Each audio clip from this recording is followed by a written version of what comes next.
दोस्तों नमस्कार, जय श्री कृष्णा। पिछली क्लास के अंदर अपन ने पढ़ा था कि वर्गीकरण की कौन कौन सी पद्धतियां, वर्गीकरण पद्धतियों के प्रकार। आज अपन वर्गीकरण पद्धतियों का देख लिया था। आज अपन सीधा सीधा चलते हैं कोलन क्लासिफिकेशन। कोलन क्लासिफिकेशन क्या है और इस कोलन क्लासिफिकेशन के अंदर जो भी संस्करण आए हैं, सातों संस्करण के अपन एक एक पॉइंट से समझना पड़ेगा, क्योंकि क्वेश्चन यहाँ से पूछा जाएगा, डीप से पूछा जाएगा। क्योंकि कुछ अपने एग्जाम के अंदर सीसी, डीडीसी और यूडीसी इनका ज्यादा महत्व दे रखा है, तो अपन को ज्यादा इन पर फोकस करना पड़ेगा। तो सबसे पहले अपन बात करेंगे सीसी यानी कोलन क्लासिफिकेशन की बात करेंगे आज, ठीक है। तो समझेंगे अपन कोलन क्लासिफिकेशन क्या है, पूरे डीप के अंदर समझेंगे, ताकि कोई भी क्वेश्चन अपन को इजी एक वे के अंदर हो जाए अपना। तो शुरू करते हैं अपन आज की क्लास, जिसके अंदर रहेगी अपनी कोलन क्लासिफिकेशन। आज अपन शुरू करते हैं सीसी की वर्गीकरण पद्धति का विकास कैसे हुआ, कोलन क्लासिफिकेशन इसका विकास किस तरह से हुआ, इसी की अपन बात करते हैं। इसको अपन एक टेबल के थ्रू समझते हैं ताकि आराम से समझ में आ जाए, क्योंकि टेबल के थ्रू एक डाटा, सभी डाटा अपन को एक ही टेबल के अंदर मिल जाएंगे। तो मैं आपको पूरा एक साथ लिखा दूंगा। तो सबसे पहले अपन लिखेंगे एडिशन, तो यहाँ लगाओ हेडिंग एडिशन। टेबल के थ्रू समझना है तो अपन को लगाना पड़ेगा एडिशन। एडिशन के बाद यहाँ लगाओ वर्ष, कौन से वर्ष में कौन सा आया। फिर लगाओ चिन्ह, कि चिन्ह कैसे कैसे यूज किए गए हैं। और फिर इसके अंदर टेबल के अंदर लिखा एक लगाओ और श्रेणियां, श्रेणियां कौन कौन सी श्रेणियों का प्रयोग किया है। और अगला भाग लगाओ भाग, कौन कौन से भाग के अंदर ये आया है। ये 5 पॉइंट अपन को लिखना है, एक साथ लिखेंगे ताकि आराम से समझ में आ जाए। तो अपन बात करते हैं सबसे पहले फर्स्ट एडिशन की। सीसी का फर्स्ट एडिशन कब आया? 1933 को। चिन्ह का प्रयोग सिर्फ किसके लिए? कोलन, इसी कोलन के नाम से ही सीसी का नाम पड़ा था, कोलन क्लासिफिकेशन। श्रेणी का प्रयोग अगर पूछ ले तो प्रयोग नहीं हुआ था पहले एडिशन के अंदर, और भाग पूछ ले तो 3 भाग के अंदर आए थे। ये पहला एडिशन सिंपल था, इसके अंदर वर्ष पूछा जाता है या भाग पूछे जाते हैं, बस इतना ही पूछा जाता है। चिन्ह इनका सीधा ही पता है, एक ही चिन्ह कोलन की वजह से इसका नाम पड़ा था। फिर बात आती है दूसरा एडिशन। दूसरा एडिशन कब आया? 1933 के बाद 39। इसके अंदर ही सेम चिन्ह का प्रयोग, कोलन का प्रयोग किया गया था। और इसके अंदर प्रत्येक मेन क्लास में अलग अलग श्रेणियां दे दी गई, क्योंकि पीएमएसटी का अगर पूछ ले आधार कौन सा संस्करण था तो दूसरा 1939 वाला। लेकिन पीएमएसटी का प्रयोग कब किया गया वो आगे अपन पढ़ेंगे चौथे एडिशन के अंदर। तो इसके अंदर क्या है, मेन क्लास में, प्रत्येक मेन क्लास में अलग अलग श्रेणियां दी गई थी। तो यहां लगा दो प्रत्येक मेन क्लास में अलग अलग श्रेणियां, प्रत्येक मेन क्लास में अलग अलग श्रेणियों का प्रयोग किया गया था। अगर इसके अंदर भाग पूछ ले तो कितने भाग के अंदर आया? दूसरा 4 भाग के अंदर आया। समझ में आ गया। बात करते हैं अपन एडिशन थर्ड की। तीसरा एडिशन कब आया? 1950 को। अगर इसके अंदर पूछ ले सीसी के चिन्ह का प्रयोग, तो 2 चिन्हों का प्रयोग, एक तो ये कोलन सेम ही है, एक डैश का प्रयोग, मतलब 2 का प्रयोग किया गया। इसके अंदर ही ये अपन लिख सकते हैं सेम ही योजक चिन्ह ही है, इसके अंदर ही श्रेणियां वही मेन क्लास के लिए, लेकिन एक इसके अंदर नया काम प्रयोग किया। पहले तो ये लिख दो सेम, प्रत्येक मेन क्लास अलग अलग का प्रयोग। दूसरी बात लिख दो, यहाँ पक्ष परिसूत्र दिया था, पक्ष परिसूत्र दिया गया,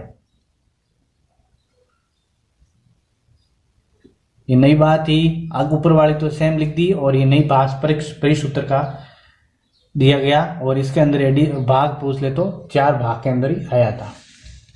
ये अपने सीसी के 3 एडिशन हो गए सिंपल तरीके से। फिर इंपॉर्टेंट संस्करण आते हैं इसके बाद। 3 तक तो इतने इंपॉर्टेंट नहीं है, क्योंकि इसके अंदर भाग या चिन्ह का पूछ जाता है, और यह ईयर पूछ लेते हैं, किस वर्ष प्रकाशित हुआ था। ओल्ड पेपर के अंदर इतना ही पूछा गया है आज तक। फिर बात आती है अपने चौथे एडिशन की। तो चौथा एडिशन कब आया था उसकी बात करें। चौथा एडिशन आया 1952 को, तीसरा 50 और चौथा 52। इसके अंदर योजक चिन्हों का प्रयोग बढ़ गया था।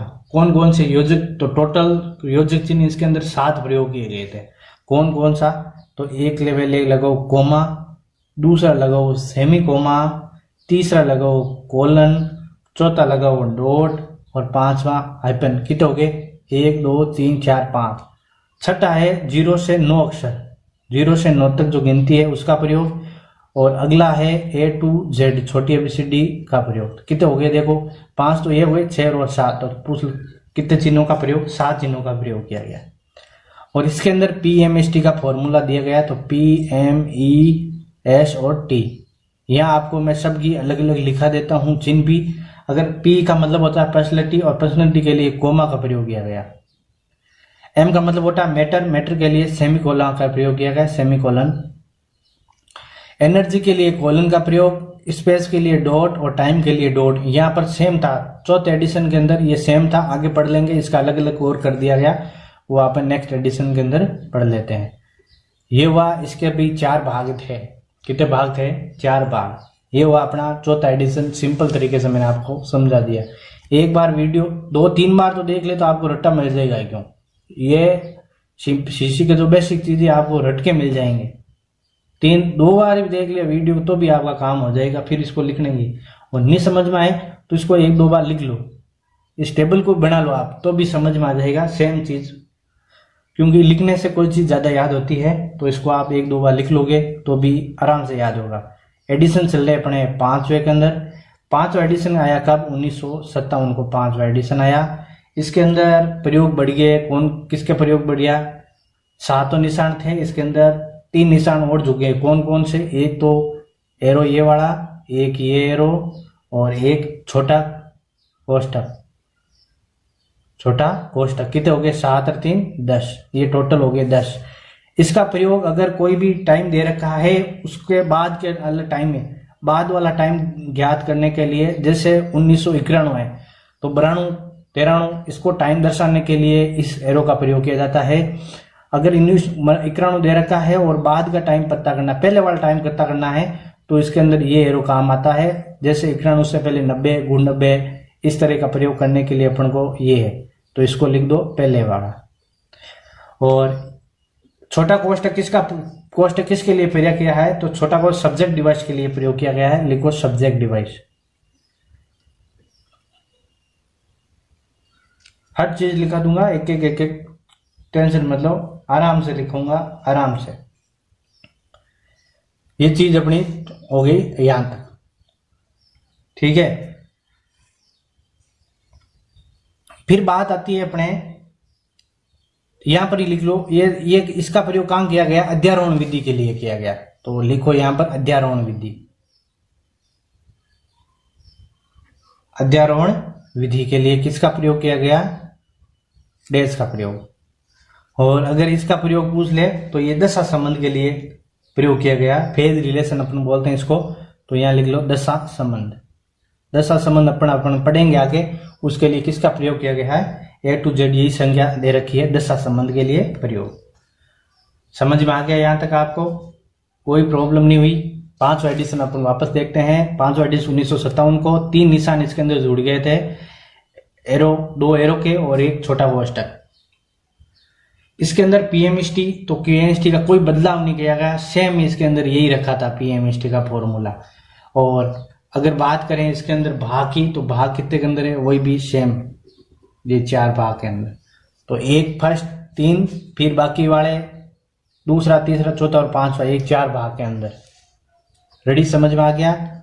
छठा एडिशन की बात करते हैं, तो छठा सेम है। सेम का मतलब 6 से 1960 तक, 6/1960।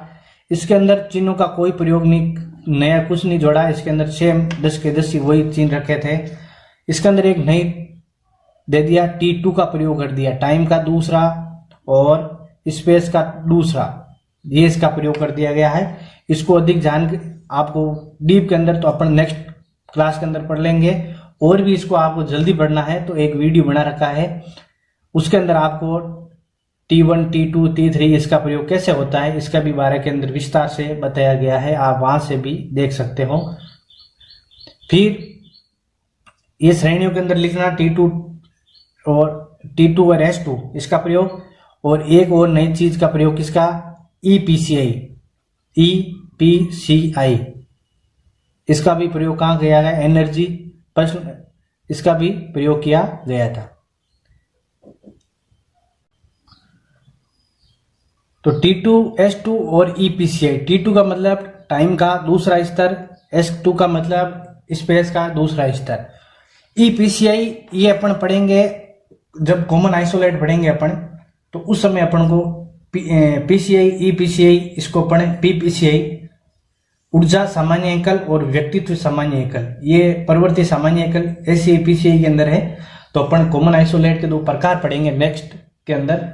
चैप्टर दूसरा है सीसी का। कॉमन आइसोलेट अपन मैं यहाँ थोड़ा सा डिटेल के अंदर बता दूं। कॉमन आइसोलेट दो तरह के होते हैं, एक तो होता है पूर्ववर्ती सामान्य एकल, एक होता है परवर्ती सामान्य एकल। मतलब शॉर्ट में बोलते हैं तो एक को बोलते हैं ACI, दूसरा को बोलते हैं PCI।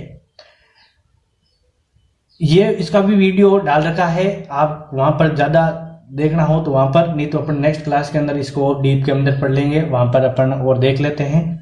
अपन यहां तक तो यही लिखेंगे। इसके अंदर T2, S2 और EPCI क्वेश्चन ये पूछा रखा है। EPCI का प्रयोग किस संस्करण के अंदर किया गया है, तो यहाँ आपको आंसर देना है छठे संस्करण के अंदर। फिर छठा संस्करण कितने भाग के अंदर था, तो 3 भाग के अंदर था। कितने भाग के अंदर, 3 भाग के अंदर था। समझ में आ गया? बस छठा इसका ही है छठा संस्करण। फिर आता है छठा रिवाइज आया था। कब आया था? 1963 को भी छठा रिवाइज आएगा। इस रिवाइज को भी 2-3 बार इन्होंने किया गया। 1964 को भी इसको और 1969 को भी इसको 2 बार रिवाइज कर दिया गया। इसके अंदर जो अपन ने टाइम का और स्पेस का दोनों का जब चिन्ह लगाए तो सेम लगाए थे। इसके अंदर क्या किया, टाइम को अलग डिनोट कर दिया अलग चिन्ह से, और वो लगा दिया ऊपर वाला कोमा। तो चिन्ह 5 तक तो 10 तक थे, छठे के अंदर कुछ परिवर्तन किया नहीं, तो 11 के अंदर छठा रिवाइज के अंदर हो गया 11। जैसे यहां समझा देता हूं आपको, PMEST। इसके लिए मैंने क्या बताया था, कोमा, मैटर के लिए सेमीकोलन, एनर्जी के लिए कोलन, स्पेस के लिए डॉट, और टाइम के लिए यहां पर चेंज कर दिया ऊपर वाला सिनो इन्वर्टेड। क्योंकि जब टाइम के 2 स्तर हो गए और स्पेस के जो पता नहीं चलता था, तो क्यों अपन सीसी के अंदर इंपॉर्टेंट क्या है, सीसी के अंदर अपन निशान दे के, ये चिन्ह दे के पता कर सकते हैं ये कौन सा श्रेणी के अंदर आता है, P है, M है, E है, या S है, या T है। क्यों निशान आएगा? सिर्फ मेन क्लास को जोड़ने के लिए, वहां पर पर्सनैलिटी को मेन क्लास जोड़ने के लिए वहां पर कोई चिन्ह का प्रयोग नहीं है। बाकी अपन को पता चल जाता है कि E से पहले एनर्जी है तो कोलन लगेगा, S का डॉट। पहले S और T सेम था, फिर उन्होंने छठा रिवाइज के अंदर T को अलग डिनोट कर दिया, ऊपर सिंगल इन्वर्टेड कोमा, तो अपन को पता चल गया कि भाई हर चीज ये है। कब किया गया था? 1963 छठा रिवाइज। अगर छठे रिवाइज के अंदर ही पूछ ले तो 1964 के अंदर ये किया गया। छठे रिवाइज के ऊपर और भी डीप में चला जाए एग्जामिनर कि भाई 1963 तो है, कि छठा रिवाइज पूछ ले 1963 छठा रिवाइज ही है, और ये दोनों सब ये रिवाइज के अंदर ही आते हैं, 64, 69, 63। क्योंकि एग्जामिनर आज कुछ डीप के अंदर पूछते एक स्टेप आगे। तो अगर अपन को पूछ ले कि छठे रिवाइज के अंदर किसके अंदर T का ऊपर वाला निशान प्रयोग किया गया, तो अपन को आंसर देना है 1964 के अंदर। समझ में आ गया? और इसके अंदर अगर संस्करण पूछ ले तो वापस 3 भाग के अंदर, संस्करण क्या 3 भाग के अंदर आया था। समझ में आ गया आपको? फिर अब लास्ट रिया है अपने 7वां संस्करण। 7वां कब आया? 1987 को। 7वां 87 को 11 निशानों का तो यहां तक प्रयोग कर लिया, चिन्हों का प्रयोग किया। यहां पर निशानों की संख्या कितनी होगी? 14 होगी। कितनी होगी? 14 होगी। 11 तो सेम थे, और कौन कौन से? एक तो स्टार वाला ये लगा दिया, एक इसका प्रयोग कर लिया, एक ऊपर डबल इन्वर्टेड कोमा, एक बराबर का और एक प्लस का। अब आप बोलोगे सर 11 तो पहले थे, 12, 13, 14, 15 और 16 हो गए। गलत है, 16 नहीं हुए। कारण यहां पर जो 0 से 9 अपन प्रयोग करते थे, एक ये और A to Z अपन ने प्रयोग किया किस एडिशन के अंदर? चौथे के अंदर प्रयोग किया दशा संबंध के लिए। यहां से इसको ये हटा दिया गया। क्या किया? इनको हटा दिया। ये लगा लेना, दिख नहीं रहा तो यहां लिख देता हूं, इनको हटा दिया। समझ में आ गया? तो हटा दिया तो 11 से 2 माइनस कर लो वापस, 9, 9 और 10, 11, 12, 13 और 14 हो गए 14। यहां पर श्रेणियों का प्रयोग बहुत ज्यादा प्रयोग कर लिया गया, क्योंकि पर्सनालिटी के लिए 1p 2p इस तरह प्रयोग कर लिया, मैटर के लिए भी 1 2m 2p 1ee एनर्जी के लिए 2ee2 इस तरह प्रयोग कर लिया। तो आवंटन और स्तर दो तरह के होते हैं, मैं आपको बता दूं। जब भी जैसे आगे लगता है p के, जब आगे लगता है 1 तो वो तो होता है आवर्तन, और जो पीछे लगता है वो होता है स्तर। समझ में आ गया? जैसे मैं बोलूं 1p तो क्या है? आवर्तन। p1 ये क्या है? स्तर। थोड़ा इसको समझ लेना आप। ये मैंने आवर्तन और स्तर के इसका वीडियो अलग से डाला गया है, और अपन जब वहां आवर्तन और स्तर तक पहुंचेंगे तो मैं वो डीप के अंदर करा दूंगा आपको, इसकी आपको ज्यादा टेंशन लेने का नहीं। तो इसके अंदर क्या, ज्यादा श्रेणियों का प्रयोग कर लिया। ज्यादा श्रेणी प्रयोग करने का कारण ये आज तक कभी समझ में नहीं आई, इसीलिए अपन छठा रिवाइज ही वर्तमान के अंदर प्रयोग कर रहे हैं, क्योंकि ये ज्यादा डीप के अंदर होगी और इसके अंदर कोई लॉजिक बना दिया इन लोगों ने, लेकिन जब बनाने के बाद के अंदर इसका प्रयोग करने तो ये समझ में नहीं आने लगी कि किसको क्या करना। इसीलिए इसको 7 एडिशन को भी वर्तमान के अंदर प्रयोग नहीं करें, और फिर इसके भाग भी बढ़ा दिए, और भाग हो गए इसके 5। एक मात्र एडिशन कितने भागों के अंदर आया था? 5। ये थी अपनी 7 एडिशन। देखो एक ही क्लास के अंदर 7 एडिशन, वो भी एक सिंपल तरीके से। तो पीएमएसटी का इंपॉर्टेंट है, यहाँ पीएमएसटी की जो चिन्ह प्रयोग है वो इंपॉर्टेंट है। पीएमएसटी पूछ लिया किसके अंदर, तो 4थे एडिशन के अंदर प्रयोग किया गया। लेकिन अगर पीएमएसटी को आधार इनका वो बोलूं तो कि इनको एक लग गया क्या अपन पीएमएसटी का प्रयोग, वो तो दूसरे के अंदर इन्होंने शुरू कर दिया एक्सपेरिमेंट करना कि यहाँ पर अपन आगे कहीं पर अपन इसका प्रयोग करेंगे। लेकिन अगर पूछ ले पीएमएसटी कब आया था, तो 1944 को पीएमएसटी का उपयोग हुआ था। उपयोग मतलब उसका आई थी पीएमएसटी। जब इन्होंने दूसरी एडिशन 1959 आधार तो बना दिया, लेकिन इनको पता नहीं था पीएमएसटी का प्रयोग करेंगे नहीं करेंगे। जब इनको पीएमएसटी का उत्पादन का बोल सकते हो, या इसका बनाया था पीएमएसटी, कब बनाया था? 1944 को। उत्पादन नहीं बोल सकता क्योंकि गलत है उत्पादन। तो पीएमएसटी कब बनाई थी? 1944 को इन्होंने पीएमएसटी बना दी। क्वेश्चन आ जाए आपको डीप के अंदर पूछ ले कि पीएमएसटी कब बनाई थी? 1944 को पीएमएसटी बनाई थी। तो ये थे अपने 7 एडिशन। आपको इनमें से किसी का प्रयोग या किसी का आपको प्रॉब्लम है तो मुझे कमेंट्स के अंदर, और मैं इस वीडियो के नीचे आपको टेलीग्राम लिंक दे दूंगा अकाउंट का। वहां पर आप खुला मैसेज दे रखा है, पब्लिक कर रखा है, वहां पर आप कोई क्वेश्चन हो तो वहां पर भी आप बता देना। इस वीडियो के नीचे मैं आपको उसका लिंक जरूर दे दूंगा। तो ये थी अपनी सीसी की 7 एडिशन। सिंपल तरीके से मैंने आपको समझा दिया। और भी आपको कुछ लग रहा है प्रॉब्लम ये है तो मुझे कमेंट्स के अंदर बता देना, मैं उस प्रॉब्लम को नेक्स्ट वीडियो के अंदर आपका सोल्व करने की पूरा प्रयास करूंगा। तो ये थी अपनी आज की वीडियो। अब अपन मिलेंगे नेक्स्ट क्लास के अंदर। तो ये वीडियो कैसी लगी जरूर बताना कमेंट्स के अंदर। ज़्यादा से ज़्यादा कमेंट्स करना और ज़्यादा से ज़्यादा वीडियो को शेयर करना, सब्सक्राइब करना चैनल को ना भूलना, ताकि और भी मुझे उत्साहित होकर मैं आपको और नए नए वीडियो बनाता रहूँ। तो अपन मिलेंगे नेक्स्ट क्लास के अंदर।